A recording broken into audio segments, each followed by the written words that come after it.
Most people believe that the more you walk after 70, the healthier you become. My mom believed it too. Every single morning, rain or shine, she put on her sneakers and headed out for her daily walk. 5,000 steps, like clockwork. She said it cleared her mind, helped her sleep, and made her feel younger. But then something happened that changed everything. One afternoon, she was carrying a small bag of groceries into the house. Nothing heavy, just a few items. She stepped onto the porch, lifted one foot to take that little step, and her knee gave out. She fell. Thankfully, no bones were broken. But something inside her cracked that day. Not physically, but emotionally. That moment shook us both. That's when I realized walking wasn't enough. While walking does keep you active, more and more doctors are now urging seniors to rethink how much they rely on it. It turns out walking alone may leave your joints vulnerable, your muscles shrinking, and your body quietly slipping toward weakness, despite your best efforts. Think of walking like watering a plant. It's necessary, but not enough. Without sunlight, nutrients, and strong roots, that plant still fades. In the same way, after 70, your body needs more than repetitive motion. It needs variety, strength, and targeted movement to stay stable, mobile, and independent. Too much focus on steps can wear down joints, speed up muscle loss, and lead to the exact fragility you're trying to fight. That's what happened to my mom. And when her doctor explained what her body really needed, it opened our eyes. So if you're in your 60s, 70s, or beyond, or caring for someone who is, please stay with me.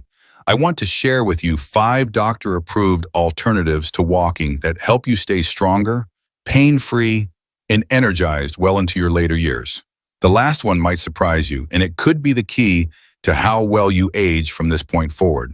Before we begin, if you're over 60 and want simple, real-life ways to protect your body, mind, and independence, go ahead and hit subscribe and turn on the bell. I share practical tips backed by experience and meant just for you. And if you're watching right now, just type yes in the comments to let me know you're here. It brings this community to life and helps me bring you content that truly matters. All right, let's begin. 1. Strength exercises, your body's secret armor. Walking moves your body, yes, but it doesn't build your body. And after 70, the silent threat hiding in plain sight isn't always a disease. It's something called sarcopenia, age-related muscle loss. Did you know we start losing muscle in our 40s? By the time we reach 70, it's like sliding down a steep slope unless we take action. My mom thought she was doing everything right with her daily walks. But what her doctor told us made complete sense. Walking doesn't challenge your glutes, hamstrings, biceps, or core in the same way resistance does. Without regular strength challenges, even small ones, your muscles slowly fade. Your body gets softer, slower, more unstable. So we started small. Mom began doing wall push-ups after brushing her teeth. She grabbed 2 water bottles and used them like dumbbells during her favorite show. She did chair squats holding onto the kitchen counter. Within 6 weeks, I noticed her walking steadier. She told me, "I opened a pickle jar yesterday all by myself. I haven't done that in 5 years." Strength training isn't about bulking up or going to the gym. It's about keeping your freedom. The freedom to carry your own groceries, the confidence to step into the shower without fear, the ability to move without relying on others. Try this. Sit down in a firm chair. Now stand up without using your hands. Was that hard? That's your cue. It's never too late. Muscle responds at any age. Just 10 minutes, 3 times a week of light resistance can reverse years of decline. And no, you don't need fancy equipment. Your body, a resistance band, even soup cans are enough. If this message is striking a chord, comment below, strength first, and let's move on. Number 2, balance and stability, the real fall prevention plan. Most people assume balance stays with you just like memory or breathing. But balance is a skill, and like any skill, if you don't practice it, you lose it. Let me tell you about someone from our neighborhood. David, age 75, used to walk around the block every evening, a retired bus driver, proud and sturdy. One afternoon, stepping off a curb, his foot slipped. He barely caught himself. He didn't fall, but it shook him. His doctor didn't say walk more. Instead, she taught him 3 exercises. Standing on one foot while brushing his teeth, walking heel to toe like on a tightrope, stepping sideways with his eyes closed. In just 3 weeks, he stopped reaching for walls and chairs when moving around his home. Why not, ma'am? Because walking doesn't challenge your vestibular system. ankle stabilizers, or proprioception, your body's sense of where it is in space. Try this quick test right now. Stand near a counter, lift 1 foot, count to 10. Now try the same thing with your eyes closed. If you're wobbling, your balance needs attention. Balance training builds confidence and prevents injury. You don't need equipment. You just need intention. If you're still watching and this resonates with you, comment "balance matters" below and let's keep going. Number 3, flexibility and mobility. Because life happens outside a straight line, walking keeps your legs moving forward, sit down. But life doesn't always go in a straight line. Think about the movements you make in real life. Turning to look behind you while driving, reaching up to a high shelf, stepping sideways to avoid a puddle. These don't come from walking. They come from flexibility and mobility. And after 70, losing that ease of motion isn't always aging. It's often just underused. Let me tell you about Marlene, a dear friend of my mom's. She's 78 and a proud gardener. Roses, herbs, tomatoes, you name it, she grew it. But one morning she turned to check her blind spot while driving and realized she couldn't move her neck all the way. No pain, just tightness. She ignored it at first until it started affecting her sleep, her comfort, her confidence. She called it stiffness. Her body was quietly freezing up. Her physical therapist didn't prescribe pain pills. Instead, she gave Marlene a series of simple mobility drills: neck circles, gentle arm sweeps, toe touches, seated spinal twists. After just 1 month, Marlene wasn't just moving better.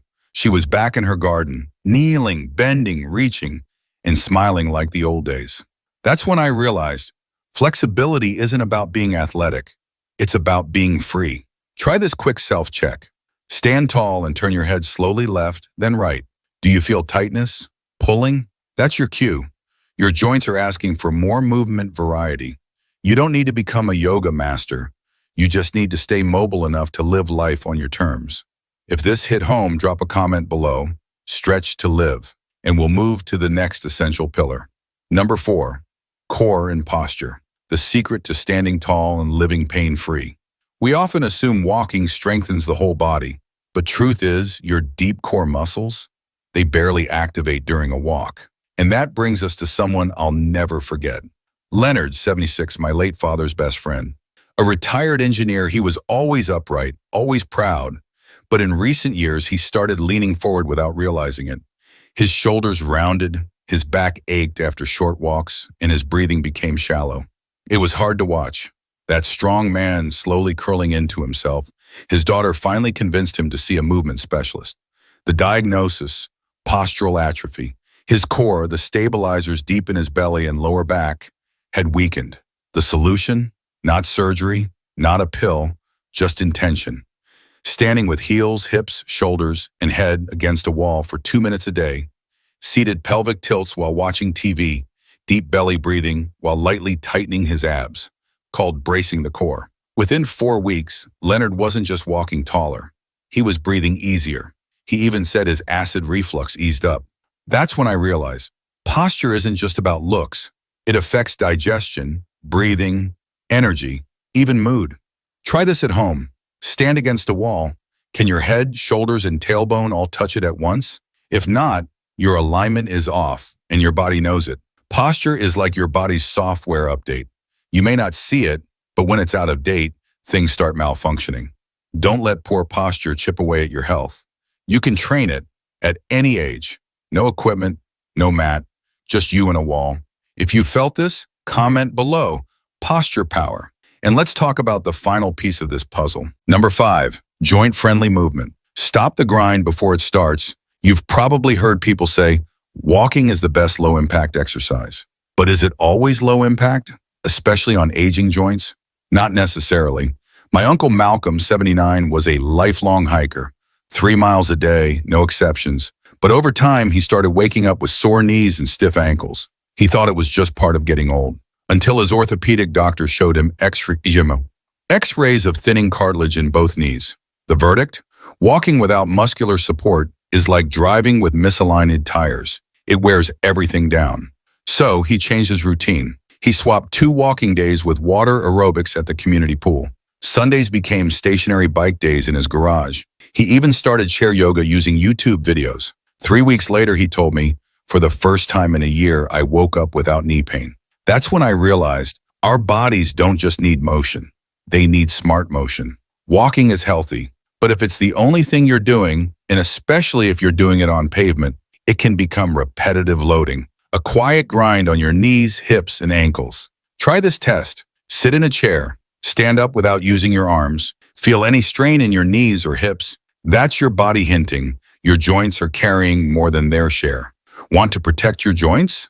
Try aquatic exercise. The water reduces joint pressure.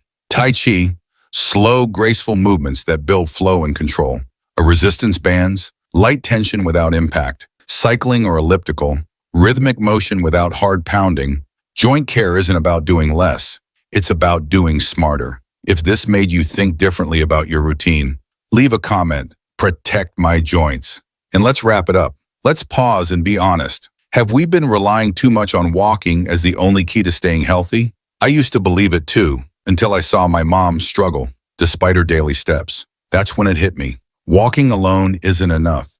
Yes, walking helps your heart, clears your mind, keeps you moving, but it doesn't build strength. It doesn't train your balance. It doesn't stretch your spine or protect your joints. After 70, your body needs more. You need strength training to hold your independence, balance work to prevent devastating falls, mobility drills to move with ease or/slash posture care to reduce pain and improve breathing, joint-friendly alternatives to stay active without wearing down. These aren't gym routines. They're daily decisions. Small ones, and they can change everything. Just look at the people you met today. Helen found her strength again. Marlene returned to her garden. Leonard stood tall and breathed deep. Malcolm walked pain-free again. They all started with small steps, just like you can. Even 10-15 minutes a day can make you feel stronger, younger, and more stable. So let me ask you, which of these 5 will you start with? Comment below and let this community know. You never know who your story might help. And if you found this helpful, hit that thumbs up, subscribe, and share this video with someone over 60 who needs this. You're not just watching, you're part of something bigger, a movement for stronger, smarter, more independent aging. Until next time, stay strong, stay curious, and keep moving forward.